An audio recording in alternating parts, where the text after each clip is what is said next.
Hello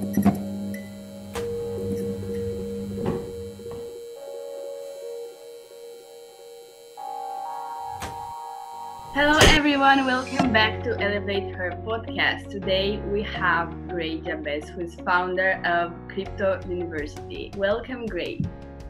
Thank you for having me, Anna. It's a pleasure. So grateful to be here.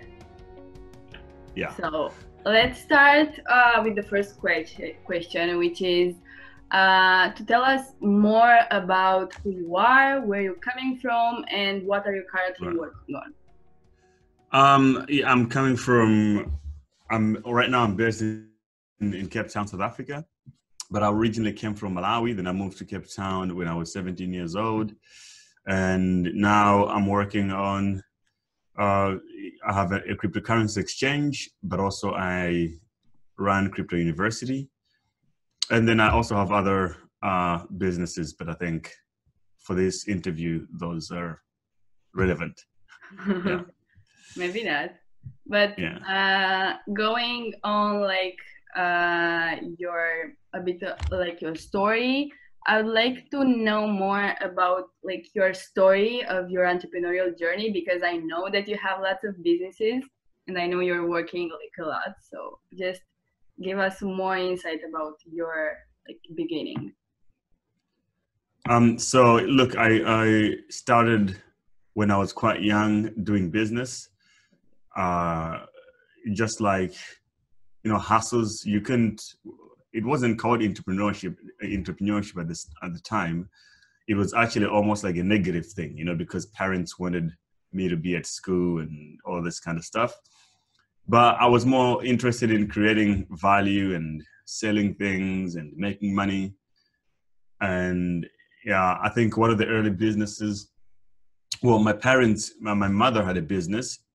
She was breeding chickens and selling them and stuff like that. So I helped quite a little bit with that.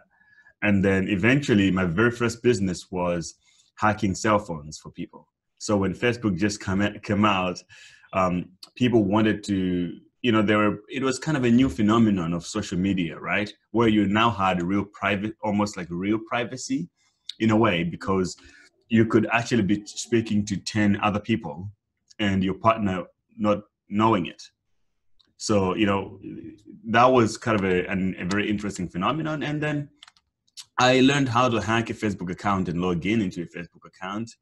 And then people were paying me to do that on their girlfriend, on their boyfriend. So as a young person, I was like, that was easy money for me.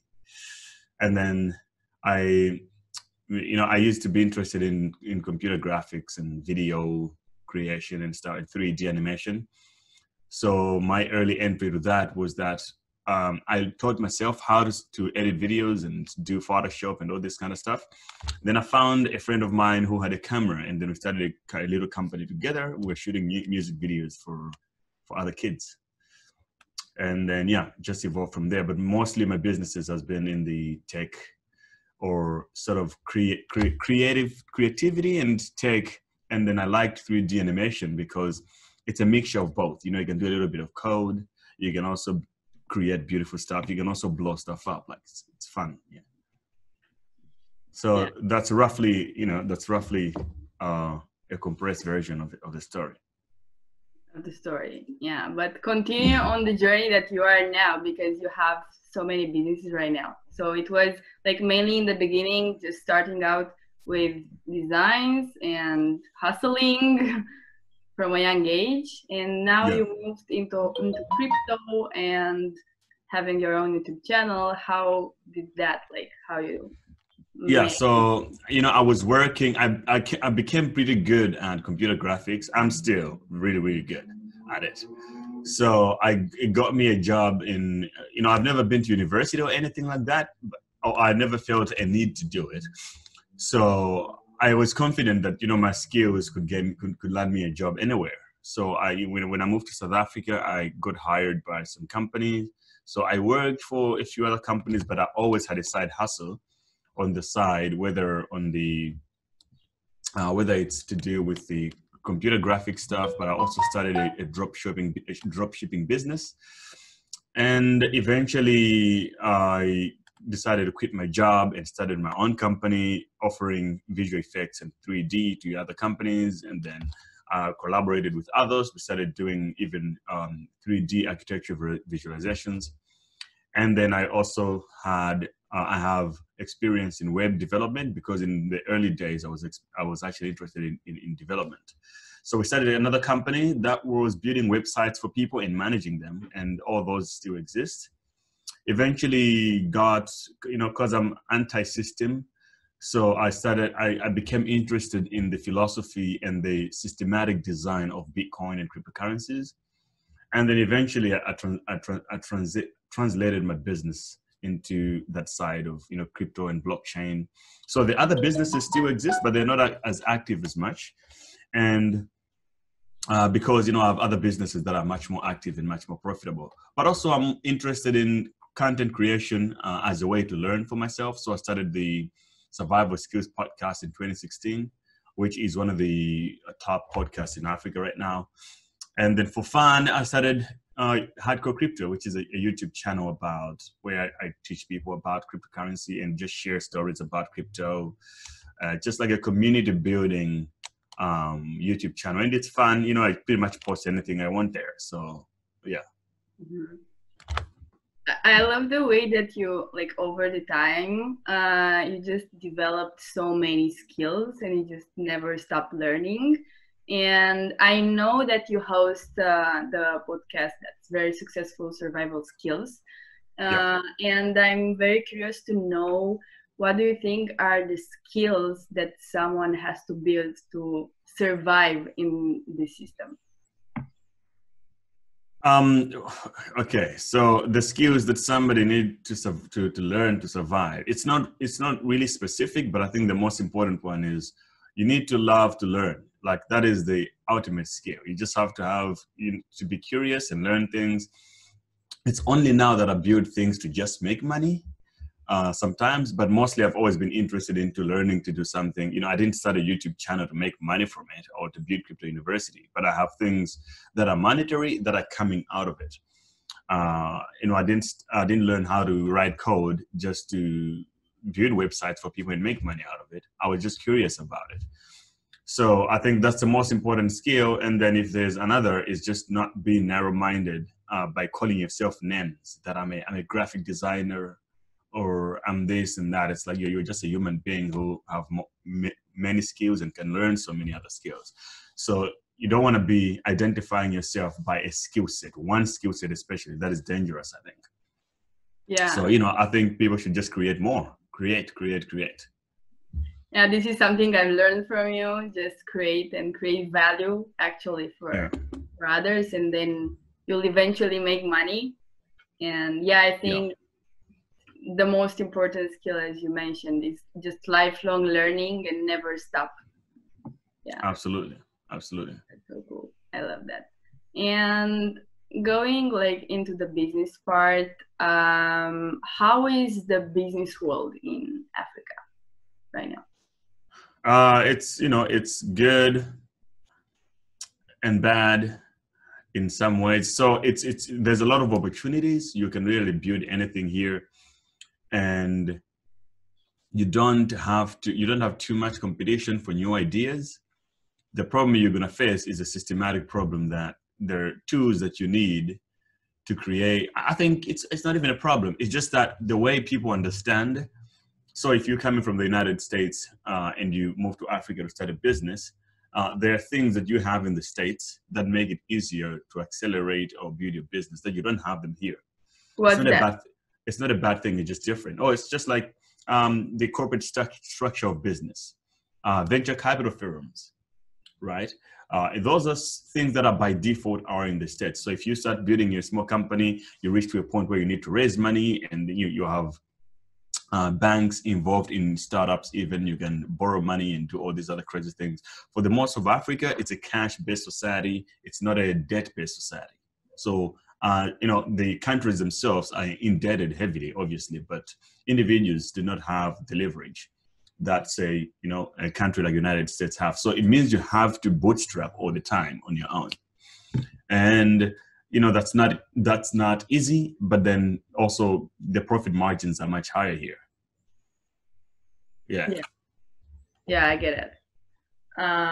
It's interesting because it's kind of similar to Romania in some way. So yeah, comparing to America, it's very like easy to say that are not the same opportunities. Right. You have too much money floating around in the States, you know, whereas in the other parts of the world, you have to fend for yourself. And in Africa, you have a lot of creative ideas and creative, and hardworking people. Mm-hmm. But scaling is hard because of infrastructure problem, and that's not a problem that you as an entrepreneur can actually run away from. It's actually a factor that can affect your business. Yeah. And you know, the thing is, it's a double-sided sword. So on the other side, it's a opportunistic. On one side, it's a flow. Mm-hmm. Yeah. Yeah, I get that. But like you started so many businesses throughout the years, and just what have you found to be the most suitable for your region? Like people actually buying and being interested. I think, you know, it doesn't matter how I feel about that. The right thing to do is right now to go online. I think online business is a real deal. Mm-hmm. Yeah, because it gives you the leverage to leverage other people's risk. If you have an online business, you're not doing the hosting yourself. You let GoDaddy or AfriHost or whatever to do it. So you don't have to build the infrastructure yourself. Somebody else has taken that risk already. And you have the other platforms like Facebook and all these other ones you can use for marketing. And then you can use DHL and other companies for delivery, you know. So it pretty much allows you to do business with the rest of the world. Yeah. By having less money and not having to build anything on your own. That wasn't existing just 50 years ago, you know. Yeah. So online, I don't think it matters where you are right now. Online is the way to go, and it's scalable. As long as the number of people getting connected to the internet grows, and with things like cryptocurrency allowing people to now, you know, exchange value all around the globe, it means that you're standing much more opportunity to prosper in the online environment. Mm-hmm. Yeah. So for those listening that are looking to just start a business, maybe it's important to like think global in a way, so you just don't focus on local. Right. I think local is stupid at this point. It's like, what does it cost you? Why do you have to think local? Yeah. Because if you're selling a $1 product or €1 or whatever, I mean, to make €1 million, you just have to sell it to 1 million people. And if you have to look for 1 million people in Romania alone, that is hard as pulling teeth. But it's much easier to find 1 million people out of 7 billion. Exactly. Yeah. So. Yeah. But I think also that takes lots of courage, because like as I see in my community, not many people are willing to go global because it makes you just interact with lots of cultures and different people that you have to learn how to deal with. Like, what have you learned from this like global perspective? How to interact better with everyone in the whole world? I don't agree with you there. I think, look, and I was born in '94, so I'm only 25 years old. Okay. So on my side and at my age, and mostly the people I interact with the most, and this is probably an unpopular answer, but hip hop has pretty much solved this for you, because people now, especially younger people, you feel like you have a lot in common than differences. Mm-hmm. Because you all listen to the same music, you pretty much dress the same, and you almost share the same sort of opinions, not everything, but some sort of opinion. So hip hop actually helped to flatten that curve of the spikes of differences. Okay. Right? Yeah. So, when I'm interacting with people in the UK or in Romania, people around my age, the millennials or whatever, or anyone after that, the Gen Z, whatever they call them, it's not a problem, so it's easier to communicate. But I think this is a harder problem for people that are much older. They have like their own convictions about how for lack of the better word, I think they call them conservative. So if you're the so-called conservative, then you might have a problem because you realize that the world is a bigger place, and sometimes you're actually going to see differences, and you need to account for that. Realize that in other places they communicate differently, and you learn those things when you're doing things, not just observing. So if you're creating Facebook ads, and the ad works in your country, but you try to do the same ad in Pakistani or in Dubai, and then Facebook tells you, oh, no, this kind of material is not allowed there. Then that's how you know that, okay, if I'm interacting with people from Dubai, I'm not supposed to do this. So yeah, it's not complicated. So it's a lot about testing and seeing for yourself what works and what doesn't. Yeah, that's the only real formula of learning known to humans. It's try and error. Yeah, exactly. I know that you want to build a version of Africa you want to see. Like this is on your Instagram bio, actually. And I am very curious to know, what do you want to change and how?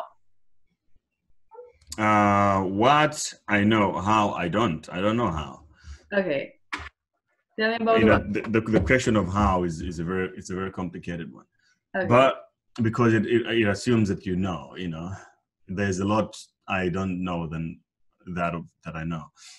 But I just want to build an Africa that is self-reliant, and that is not relying on anyone, and it also has a lot of that is leveraging everything that's within it. The culture, the resources, and also that is culturally that is more reason-based and not driven by politics, as compared to other many parts of the world, which is actually the biggest problem, I think, worldwide. It's just the whole politics is driving the conversation. So I would want the same dream for the same version of the world anyway, whereas people are more driven by reason and not by politics and religion or anything like that. Mm-hmm. Yeah, for sure. But are you taking like some specific action in the moment to reach that point? What do you mean? Like for people to not rely only on the politics and like what? Well, look, the best way to do it is just for me to do that myself. So I try to design my life in a way that I'm not relying on a system of some sort. I'm self-reliant. I don't need a job from anyone. I don't need any favors. You can drop me in the middle of a desert somewhere. I'll figure it out. So I think that's the best way to do it. It's just living by my philosophy. And if it turns out that to be a worthwhile road, and then someone else will see and will try to emulate it. Mm-hmm.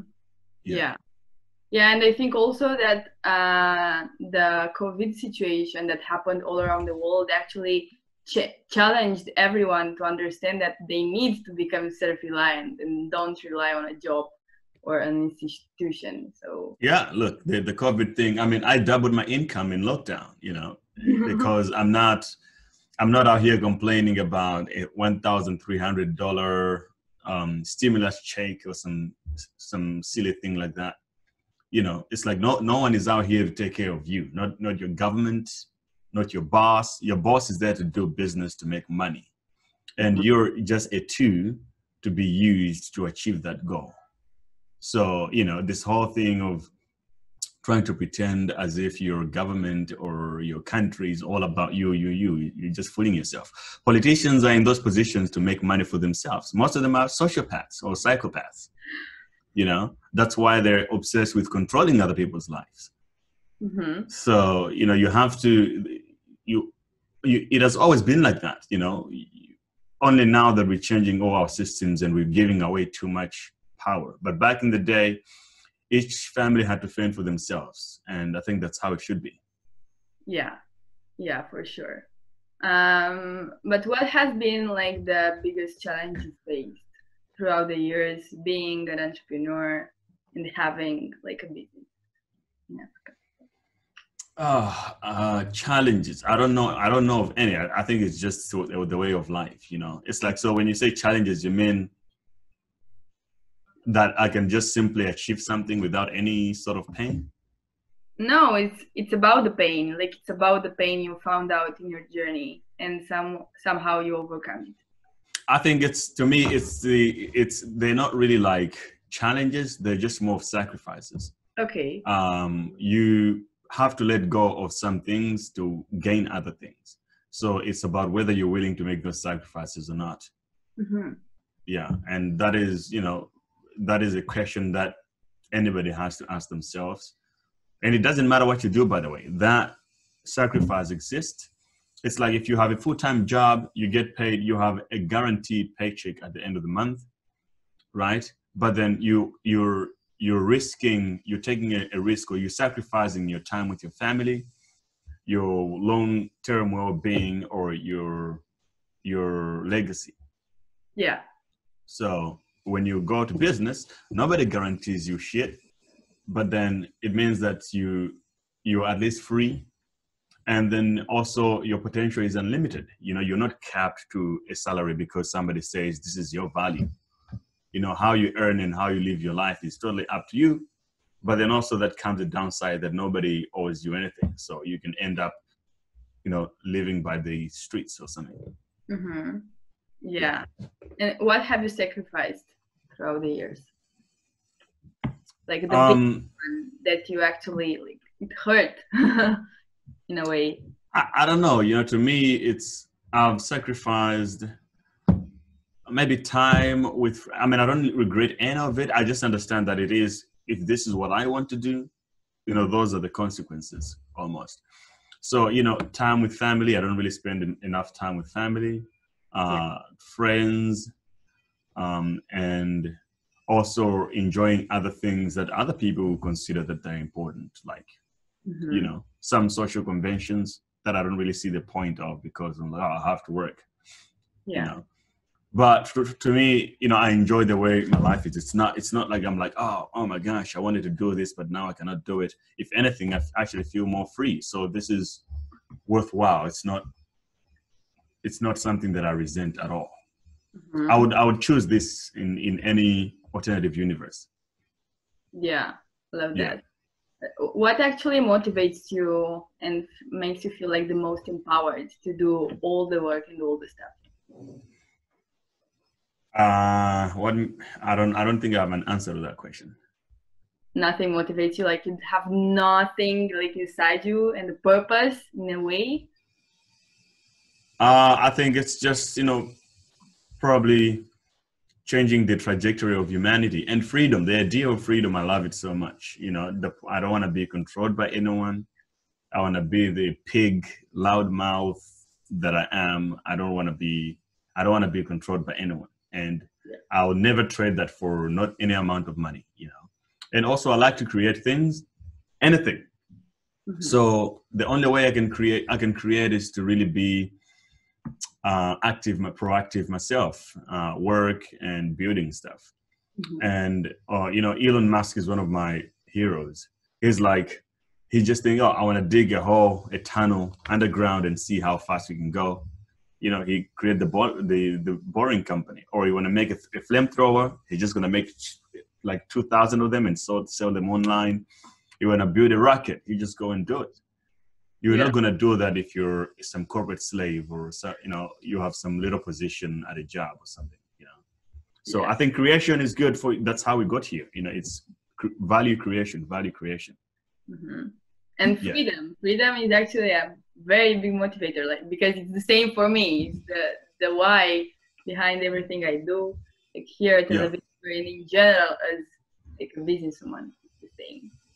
So, you want to make mistakes and take risks and things fail. You just want to see like how far can you take it really. Mm-hmm. And how far we can go. Absolutely. So that's probably the motivator. I love that. And now I want to just go a bit into like the conversation that's now very, very like popular throughout the world. And I want to know how you feel about the anti-racism movement that's happening right now with the Black Lives Matter, and just your feeling and your opinion on it.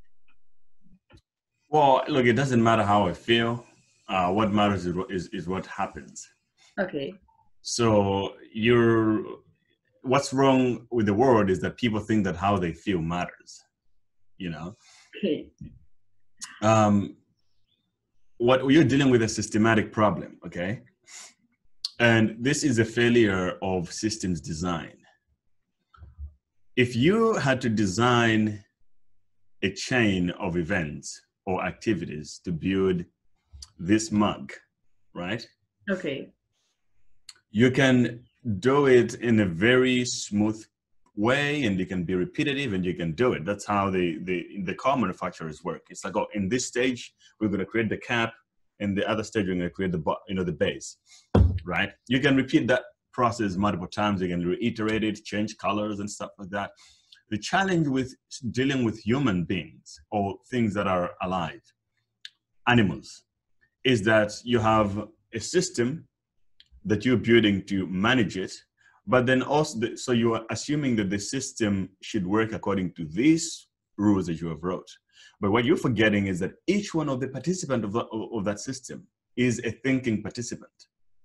So you don't really have control of what they're gonna, you have some control of how they're gonna think, but you don't have a full control of how they will think about it. So that is the biggest problem. And then you also have the problem of incomplete information. We all do things without enough information to know what or how to react or how things derive, for example. So there are two ways. I mean, I don't like to talk about these things. I used to think about these things a lot when I was young. And I reached to a point of apathy. And I think that's okay to reach to a point of apathy. There's nothing wrong with that. For those of people who feel like they don't have the answers, there's nothing they can do about it. The problem is, if you choose to become a politician to start to solve those problems, you must just do your fucking job right. That's all I can say. So the problem is that you have a system, and then you have people, and then those people, they will do what they want, and you don't really have full control of how they're going to react. So you have, on the other side, you have two sides to this. And you have white people, and people of color. I say people of color because it's a mixture of the whole other groups of people that are affected by the racism that happens. So you have a problem on the white side, where it's harder for a white person who is born today to actually resonate or to understand the effects of racism, because they have never experienced it themselves before. And then you have the black person here who has experienced it their whole life. They know what it is, generations of it. Now, the problem is for each one of these sides to actually look themselves in the mirror and identify the flaws they can fix to coexist, but instead of that, everybody has created their own narrative about what's going on, and they don't want to point the finger at themselves at all. So the biggest problem there is that obedience is actually the core problem to this. If it wasn't a race issue, there could have been some religious issue, or it could have been some other tribal issue. There could have been something, right? And as much as we would think that we're evolved and, as human beings, I think 95% of us are pretty stupid. That's really what causes all these problems. And the core problem is obedience. You have to ask yourself this. People say that, oh, Trump is the most powerful man in the world. Why? Because it's the president of America, right? Or when you say Putin is the powerful man in the world, what does that mean? Can Putin even beat two guys in a fight, you think? I don't know. I mean, if you go at war in a fight yourself with Trump, you can probably beat his ass. You can kick his ass. You did some karate before and stuff. You actually stand a chance. Yeah, I think it's contextual, right? Well, yes, exactly. I know. I'm getting there. So now, when you say powerful man, he's only powerful because there's a bunch of idiots down him who are actually willing to obey to what he says, simply because they have put a title on him that he is the president. Yeah. Right? So the power that we actually talk about doesn't actually exist, but then it only exists to us when we decide that it does exist. Now, going back to the racism, I was just trying to paint a picture there. If you are, I grew up in a Christian family. My parents were Christians, right? So in my young life, I used to say that I'm a Christian, which was pretty stupid because I was only Christian because I'm born in a Christian family. But what I did there was that I obeyed to my parents saying that we're a Christian family. That wasn't really my decision up until I thought about it, that why am I Christian to begin with? And then I had to look at where Christianity came from and how my parents ended up maybe becoming Christian. And then I stopped going to church anymore. So that is my way of thinking. That is my opinion or my conclusion about what happened. And then I just expect anyone else to just also think for themselves and not allow anyone make your conclusions for you. So I watched a video today about this 12 or 15-year-old little girl, a white girl from the States. She was fighting her dad about race. The dad was like, these people, this and that. And then she was trying to say, no, it's because of how the system is designed, blah, blah, blah, blah. And then you see, that's how humanity should be like. If you simply agree with everybody because their family or their parents, you do something because, they're the parents, that is exactly the problem. That's exactly what's wrong. Obedience is exactly what's wrong. You're not supposed to be obedient. You have to be disobedient, especially if you do your own thinking and you realize that you're right. Do not listen. Don't go with a group think, because that's exactly what's wrong with this problem. So in America, this is not even a race issue. This is a right versus left issue, because then the Democrats, they're supporting the riots, and on the other side, like, Trump is trying to stop the riots, blah, blah, blah. Now it's not even about race anymore. It's because these guys decided to take a side based on blue or red. And then whatever Trump say, if you're a Trump supporter, it means that you have to follow along with it. If you're a Democrat on the other side, you have to follow along. So it's utter nonsense. It's simply because people don't want to think for themselves, And you look online, somebody says things like, but according to statistics, a lot of white people are being killed by black people. So you're like, okay, well, you don't even know how those statistics derived from. That's exactly the problem. You don't even think, Now, if you look at crime and all this kind of stuff, the Germans are still paying reparations for what their Hitler and all of them did back in the day. Those were the parents. If you were born in 2000, you don't even know what happened, But you see that the majority of white people worldwide, they have a history of what they think the world is. The Russians, they write themselves in history as the victors of the world. Americans, they write their own history as the victors of the world. The Chinese also are doing the same. Now, you realize that in all these three or whatever number you can come up with, you see that there's not really real truth. It's all narratives to actually everybody to think better about themselves. Well, and for example, there is this picture of a black person, like dangerous, is going to hurt you. Oh, don't do this. Don't go to Africa and do this, right? It's like, the Africans are very dangerous or violent. I'm like, okay, that is simply, you can only think like that because the way you went to school, you were programmed to think like that. You have never done your own thinking.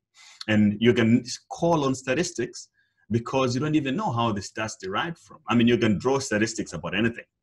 So what you need to do much better is to just look at data. Don't look at statistics. Just look at the data and make your own conclusion. So I can give you an example.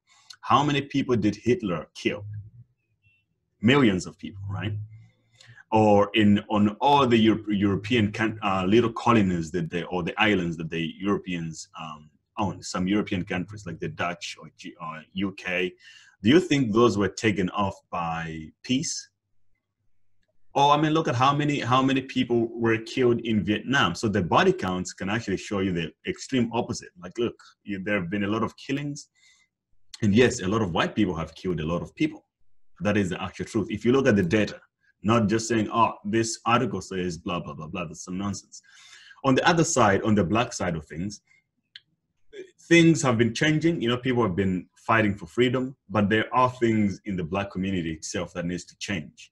And nobody wants to call that out. It's almost like when a black person gets killed by another black person, it's not as a big deal, you know, but when a white person does it, it's like, oh, you know, Black Lives Matter. So why does it only matter when the person is killed by a white person, you know? So again, it's just models of thinking, all these classes that people go into of like, oh, I'm this or that. And then it kind of forces the way they look at the world, which is mostly inaccurate. Yeah. Yeah. That's a long answer, but you know, it is what it is. Yeah, very, very complex. And I love it because it's also very objective. And it's a point of view that I've never heard before, actually. But also, you mentioned that like people don't have like they need to take their information from data, not statistics. But I think many people have a challenge with where they take the information and where they can educate themselves better, because it's something that I really want to do, but I don't actually understand how I can better do that if it's not statistics. Because I actually had a conversation with a friend these days, and that actually mentioned the exact same statistics that you mentioned before. That but you could have just asked them. So how many? If you want to do it, if you want to be objective and say, black and white crime, how many people did the white people kill? Look, it's not even comparable at all, you know. Yeah. Because the power, or when people talk about white privilege, the privilege was created from killing other people, stealing shit, and doing all these other violent things. And then once you collected the wealth, you now write the rules, and then now you expect everybody to live by those rules because you're in control of them, of the assets, right? Mm-hmm. So those are, but you know, people who like to use statistics, they don't really understand how any of that derives. That they simply just being manipulated. You know, they don't really. So you say it about sources, about, you know, I don't want to recommend any source either, because again, when you have one source of something, of information or the way to think, you're also going to have another group think. You're going to have people who read, it's like people who read Rich Dad, Poor Dad. You know, they all have the same philosophy and they apply it on everything. They think that is like the answer to everything. It's like, yo, it's useful, but it's not universal. Yeah. You know? So you have to do your own thinking. It's not about which books you should read or whatever. It's like, just be a human being that actually think for themselves. Mm-hmm. It's not about what books you're going to have to read, what song you're going to have to do, or what post you're going to make. It's really just about in your everyday life, you know, just understand that you have to do your own thinking for yourself, not offsetting it for to someone, to an author or some celebrity online. Do your own thinking. Yeah. Yeah, and I think this actually relates to what you said about like being a Christian, that you actually just own it and understand where everything is coming from and looking at the history. And this is like the part of documentation that I'm talking about. And like on this situation about racism, I was curious to understand how we can all better educate ourselves and just understanding more what this means. Yeah, look, it's like you can be racist, but you don't have to inflict your if you want to be racist, look, all good. Just don't inflict your racism on me. Mm-hmm. You know, just don't bother me. You know, if you can have your own philosophy. It's like, yo, you can be a rapist in your head, but just don't rape anyone, because then that becomes a problem. You know, what matters is what you do, not what you think. So it's like, you know, it's a very complex problem. and it ends up to truth is the most important thing. Like, just look for truths in everything, you know, because if you're just gonna create all these narratives that your parents told you about something, so here's the thing that also a lot of people that come up with our statistics, they don't understand anything. Yeah. Most of them are actually formally educated, but they're idiots. Let me give you another example. You know, I mean, this also goes to the same to other Black people that are hateful towards white people, right? Because you need to understand that for someone who was born yesterday, look, they don't know any of this stuff, but they obviously have to take some time to learn why the world is the way it is. I'll give you another example. So imagine a terrorist. And for those of people who don't understand what white privilege is, right? A terrorist. Imagine a terrorist. And how do we deal with the terrorist? Oh, he went in there, he killed a bunch of people, and then he killed himself too. We leave the story right there, right? Back in the day, the punishment for such crimes, when we were still tribal communities, you kill my family or you kill one of mine, it means that you know, the village could kill your entire family, or you can kill you and your kid, your firstborn son. You've seen these kind of things in the Bible if you've read, if you've been Christian before. Okay, so you can actually punish by offsetting risk on someone else whom you love. So people naturally love their families. So if you had to say, okay, if a terrorist get a job to go blow up Sweden right now, he goes there, blows up Sweden, and he got paid $10 million before he did it, right? When he dies, his family is still gonna be living the proceeds of the 10 million, but he's dead. Yeah. Right? So that's exactly what's wrong, is that people are still living off the privileges of years of racism and, you know, brutalizing other people in war. And then today you just want to be like, oh, not everything is okay. We're equal right now. You know, I'm not racist. You know, it's like, yo, I work hard for everything. It's like, no, you don't.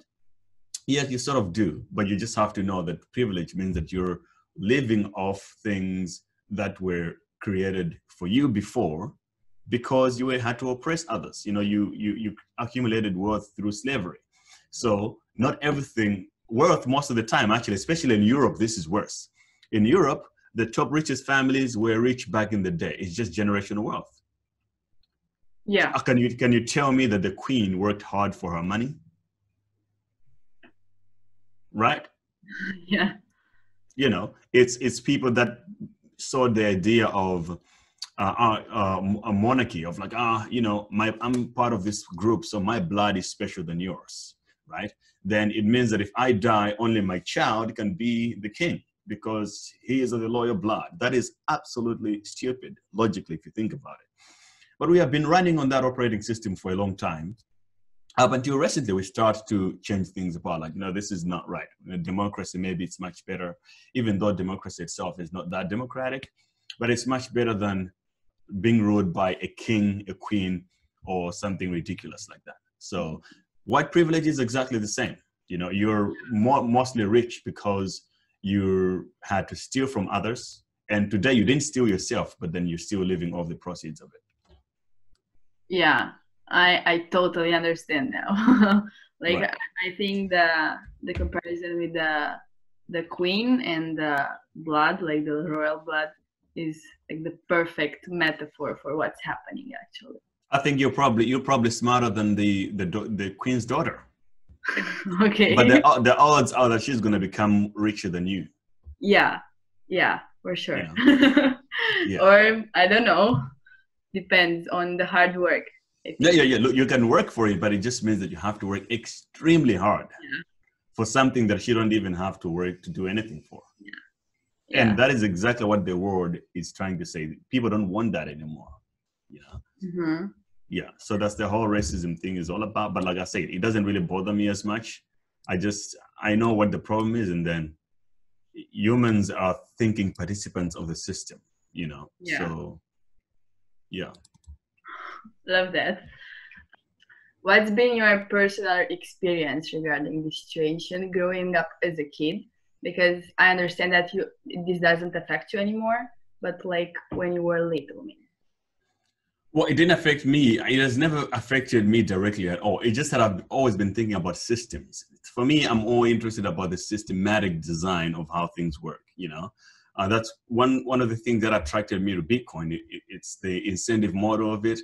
When I was young, I didn't know much about this whole thing. So I grew up in Malawi, by the way. So we don't have much to compare to. We don't have so many white people, except now maybe there's a lot of Chinese people. But back when I was growing up, you know, everything was normal.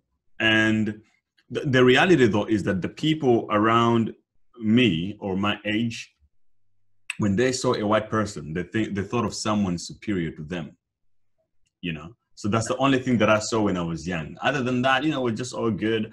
And because I came from a place where there wasn't racism like that, I didn't grow up feeling inferior to anyone. This is different from people who grow up, say, in South Africa or United States from a young age, who have to see this kind of dynamics from a very young age, right? Yeah. But what I saw was just that people felt that a white person was more superior to them. You know, they were celebrating them, blah, blah, blah. So I was just like, oh, this is pretty odd. What the hell is that? Yeah. Yeah, I understand. But maybe like you saw something regarding to Cape Town, maybe because growing up in Malawi and like in your community, you may not have experienced that. In Cape Town for sure. In Cape Town for sure. So one of my first jobs in Cape Town, I worked in a garden to actually cut trees in some other guy's farm, botanical garden. So we used to go at people's houses and cut trees and, you know, grass and everything. So like manual work. So, you know, the guy was saying, you know, he had like a 4x4 big car, and then he would not allow us to sit at the back seat of his car. He would rather put us in the on the way at the back in the trunk. You know what I mean? So those are the things that I started seeing. And then when I also got a job in the film business, I saw some real blatant racism. And that's also one of the things that made me be like, I'm never going to work for anyone else anymore, you know? Yeah, like, you know, these were my business, but it's just like the way they think, things they say, but also, you know, people that are racist, they don't like to know that you're smarter or better than them in some aspects. You know, they always want to feel inferior. So every little thing that I did was kind of offensive to them. You know, they would find a way to just feel like, you know, they just want to feel powerful. And, you know, I'm not really a type of guy that you can dominate, you know? So that just, and I'm not violent in any way for those of you listening. It's just that, you know, I scrutinize and I analyze everything. So the people that I worked with at the time, they just didn't like that. You know, they just wanted somebody who is a yes sir kind of guy. And then we split up, went separate ways, and it's all good. I just started my own company. Mm-hmm. So from what I understand, it was actually the trigger that made you just go on your own and don't ever depend on someone. I've always been resourceful. You know, I've really never seen, there are two things that I've never seen myself. I've never seen myself just like, you know, everybody has a vision of how their life will look like in the future or something, right?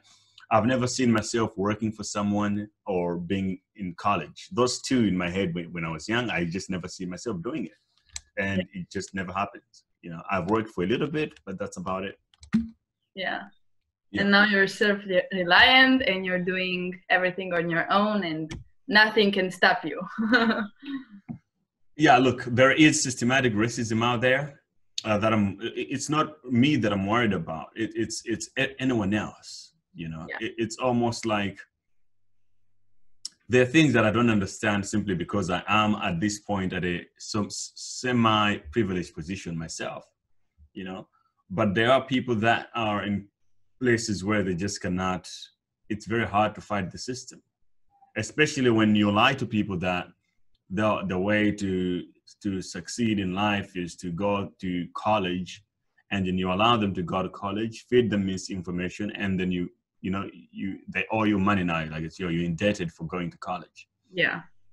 Those, the odds of someone like that thinking straight is very narrow. It doesn't matter what race you are. I mean, look at America. Everybody got student loans over there, student debt. So I just think that there should be some sort of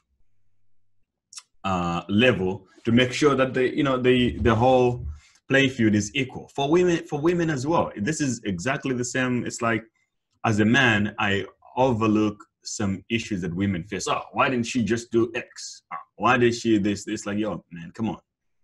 You just don't know sometimes because you have never been on the other side. So I'm speaking here about racism, on a story of police brutality.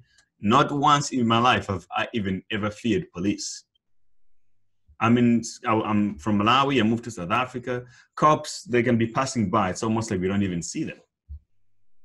Yeah. So I'm living in a different environment.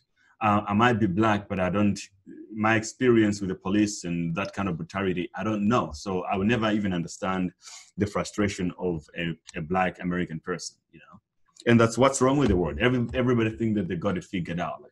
Like, why didn't he just not resist arrest? It's like, do you even know whether he actually had to be arrested or not? Yeah. Yeah. Yeah, totally. And like from a business perspective on this situation, what can business owners do from all over the world to create a more inclusive society? I think number one, you need to stop expecting everyone to be like you. That's number one. A simple example of this is I see this in American context, in books or when I'm watching stuff. A white person would be like, can you speak proper English? That's like completely stupid, right? It's like, it's almost like asking the French, why don't they speak English? It's like, well, because they're different from you, right? So just because someone is different from you, or they don't speak the way that you like them to talk, does not mean that they cannot do the job, or then you should just be like, no, I just want everyone out here to be like me. That's stupid to begin with. Two, I mean, it's not something to force on anyone. The world is big. If you're doing business online, you want to be able to sell to anyone. So if you have a team of a diverse group of people, it means that you will be able to relate to so many other customers around the world. So it's up to you if you want to do that or you don't. If you want to stay with a small business, all good, no problem. Mm-hmm. And I think those are the most important. Just don't expect anyone to be like you. Or it's almost like, why do you have a Romanian accent? You can work for me, but please, I don't like that accent, right? But what you're trying to say there is just like, you have been conditioned in your mind to think negatively of that accent. Yeah. You know what I'm saying? It's like people will say, I hate Russian accent, or somebody is Russian. She has a Russian accent. She must be dangerous. It's like, dude, that is stupid. Stupid. People just have to think for themselves. This whole thing that you learned from your parents is bullshit. That's all I can say. Yeah, the conclusion. Yeah, you have learned a lot of bullshit from your parents, and you have to disobey and think for yourself. Even if you have to turn some of your people you love into enemies because you're not agreeing on a truth, then let it be. It's like, I would rather go to war. I would rather become enemies with someone who, I'll give you an example. I cut off anyone who has extreme religious beliefs. If I'm talking to you and your reasoning on everything is about because the Lord this or the Bible this verse, it's like, you cannot give me a logical explanation of something. You're just reciting verses to me. I'm going to cut you off. I don't care who you are. So I think that's very important. You have to disobey, and also not just listen to authorities. That is, whether it's the government or it's your parents. Do your own education. The whole going to school thing, whether you have a little degree in something, doesn't mean shit in the real world. Like, you need to educate yourself on a whole lot of other things. So think for yourself. Yeah. I think also that thinking for yourself and not letting other people influence your behavior or your thinking. It's about a lot taking like leadership of your life and being, you have to be the leader and don't let other people who are like have bigger titles than you influence you in some way. And I think it's hard, Yeah. like very hard to be the leader and take your decision, take responsibility and do your own thinking. I think here is actually the problem. Yeah, look, why do people go to university? Why? Because when they go and they don't get a job, they can sit down and complain. But you know, I went to, I got a degree, just that there's no jobs. No, you're lazy, dog. You're not really doing enough. That's the real answer to that. There's so many ways to make a living. Why are you just, do you think just going to university and getting a degree should pay you? Or other Black people that really just get paralyzed by, it's racist, everything racist, everything racist. And then you become paralyzed and not do anything at all. Or people who get offended with words. I personally don't get offended by words. You can call me whatever you want. Okay. I'm just not gonna be angry that, why did you call me this word? It's like, dude, your words have zero effect on mine. It does not bring money to my account. It does not take any out, you know. Mm-hmm.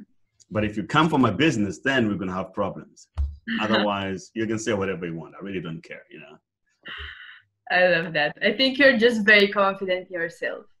This is like one of the most important. Nah, I don't know. I don't think you can just be confident. It's that I took time to study myself. And people, a lot of these things that people are obsessed with, you know, I've been through it as well when I was young, especially. And I already came up with conclusions to just live a much better life. I think a better life is when you're not bothered by so much of outside of you. Mm-hmm. You know, that's pretty much the only way you can secure yourself in the world of chaos and ignorance and groupthink. Especially, I hate the groupthink guys because they're the laziest people in the world. You know. Okay. Yeah. Okay. I understand. It's like it doesn't matter. You can like you can like Black Lives Matter, but that doesn't mean that you have to support everything they say. You know, you can have a disagreement with them. Mm-hmm. Yeah, for sure. But talking about like you being like the family and stuff, I am very curious to understand more about how was your childhood look like and how you were like a kid, as a kid. I was very small I was the youngest in my school life. I started grade 1 when I was 3 or 4 years old. By the time I was 16, I was done with high school, you know. So I started school pretty young. I used to like it at the very beginning of school. I was one of the sharpest students in my like preschool and a few years of school because I was genuinely curious about learning. Okay, it was things that I didn't know and things that I had to care about. Right, I had to learn how to read so that I can read books. I can read all the other stuff that I like. You know, I had to learn how to do basic maths so that I can do some numbers, and pretty much it's important. And then when the school thing reached to a point where the learning has no direct correlation with how I'm living my life, then I started not liking it. So in grade 3 onwards, I never cared a single day about school. You know? So I was just going there for my parents, which is wrong as well. You have to disobey. I just went there for my parents, and everyone around me was going there. And, you know, that was pretty much my childhood, just bored, going to school. I was tiny as well because I was the youngest student in all my classes pretty much. And then just playing sports. I was playing soccer. I wasn't even good at it, and I was very tiny as compared to my classmates. So I wasn't even getting gameplay to play in school. And I was just interested in other things. I was more interested in tech, creating little things, and, you know, yeah. That was pretty much nothing special. It was the average childhood of any other African kid. Actually, I think it was special, it's like for you, because you were kind of like the rebel one, the rebel soul. So I from what I understand, it was actually hard to fit in and in that point. in your group? Yeah, you know, I like video games. It wasn't like the normal. It wasn't really the normal like what you guys in Europe have. You know, my parents couldn't afford to buy me video games. You know, Okay. so my first PlayStation is something that I bought for myself, but it's something that I obsessed in my entire young years. It's like, oh, I want to buy a PlayStation. You know, I had my first computer when I was 16. So, you know, in our childhood, like it was normal. You wake up in the morning, you sweep the house and clean everything, blah, blah, and you go to school, you come back, you know, and then you eat and then you go to play outside with other kids. So that was kind of the model. And then I started now, but even then at the time I think that time still shaped my philosophy about life. I started generating most of it then because I was questioning religion and social gatherings. You know, there are things that I didn't like. And people would say, oh, you're just young, you're never going to understand. I never liked weddings. I never liked them, right? I don't go to weddings. I didn't go then. I didn't like them then. I don't like them now, right? So it's the same. I didn't see the point. I just didn't enjoy doing it, right? I didn't understand religion. I thought it was misleading in my perspective. Then I wasn't going to church. I was getting beat up by my parents every weekend because I dunked church. Still today, the same person, you know, I still hold the same views. So yeah, it was just the normal childhood kind of guy. Yeah. But I also think it takes a lot of courage to think for yourself at such a young age and just start questioning stuff. I think this is what shifted your whole perspective and got you where you are now. Yeah, maybe. You know, my mom probably was more instrumental into that because she gave me a lot of responsibility when I was quite young. Mm-hmm. So she used to send me like to errands that were at kids at my age that I had to take a bus, go to the city, deposit money for her, blah, blah, blah, make some orders for her business and stuff like that. I was very young. But those kind of responsibilities, I think, helped me quite a lot to sort of mature a lot faster than my peers, you know. On the other side, I was lazy because I wasn't really keen on just doing manual work and stuff. I hated that. So, you know, yeah, my mom was much instrumental to that I just had a lot of responsibilities. I knew how much money my mom had and I never stole anything. I knew where she was keeping her money. I never stole anything. Mm-hmm. So, you know, that I think that was quite instrumental if I think about it, that if other kids had the same access, they'll probably do something crazy, you know? Mm-hmm. Mm-hmm. Yeah, so everything. But I had self-control. I never go through the whole bullshit of you're young, drink with your friends, go smoke weed, you know, all those kind of things. It's philosophies that I developed before. Like I never been into all that self-killing activities. Mm-hmm. Mm-hmm. Yeah, love that. Thank you for sharing. And I have one more question for you, and we'll end the conversation. And it is, how do you want to be remembered? I just want to be remembered as a guy who really put in the work, you know, who worked the hardest and who worked more than anyone around him, and who was super rich as well. You know, got super rich, built a whole lot of things, built some factories, got the world to work, created jobs, and maybe encouraged a lot of human beings to think for themselves.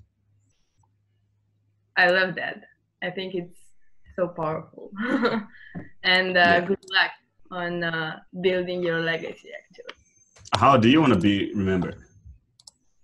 I think it's about you here, but from my perspective, I really want to be remembered as the girl who just built and created her own life and just helped others along the way. Can I ask you a question? Okay, go on. Why do women like makeup?